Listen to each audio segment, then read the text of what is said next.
చంద్రబాబు వ్యవహార శైలి పూర్తిగా మారిపోయింది.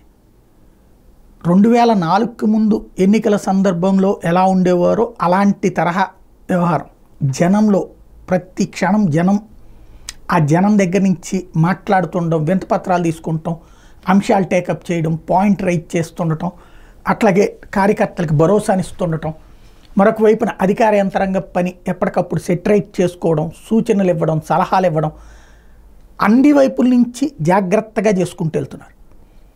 ఆయన 95లో ప్రభుత్వాన్ని చేపట్టిన దగ్గర నుంచి ఎన్టీ రామారావుని పక్కన పెట్టిన తర్వాత ఆ ఇంపార్టెన్స్, ఆ కసి తెలుసు కాబట్టి, అంటే ఆ టైంలో ప్రజలు ఒక పెద్ద జైంట్ పర్సన్ దగ్గర నుంచి తీసుకున్నప్పుడు ఆయన మీద అబ్జర్వ్ చేస్తారు కాబట్టి ఒక్క క్షణం కూడా వేరే ఆలోచన రానివ్వని విధంగా పరుగులు పెట్టారు. పొద్దున, మధ్యాహ్నం, సాయంత్రం, జన్మభూమి, ఆకస్మిక తనిఖీలు, శ్రమదానం, ఇట్లా అసలు క్షణం తీరిక లేకుండా ఆ 9 ఏళ్ళు పనిచేశారు. ఫస్ట్ 4 ఏళ్ళు పనిచేయడమే ఆయన రెండోసారి విజయానికి కారణమైంది. మళ్ళీ ఇప్పుడు ఆ తరహా పనిచేస్తున్నారు. జనంలోనే ఉండటం అన్నటువంటిది ప్రధానంగా దృష్టి పెట్టుకుంటూ వచ్చారు. మరొక వైపున అధికారుల్ని ఆ టైంలో అదలాయించేవాళ్ళు. అదే అధికారులకి, ఉద్యోగులకి కోపం వచ్చింది. ఆకస్మిక తనిఖీల పేరుతో వాళ్ళని మందలించడం, వాళ్ళని యాక్షన్ తీసుకోవడం. ఇది ప్రస్తుతం చూస్తే కంప్లీట్ రివర్స్.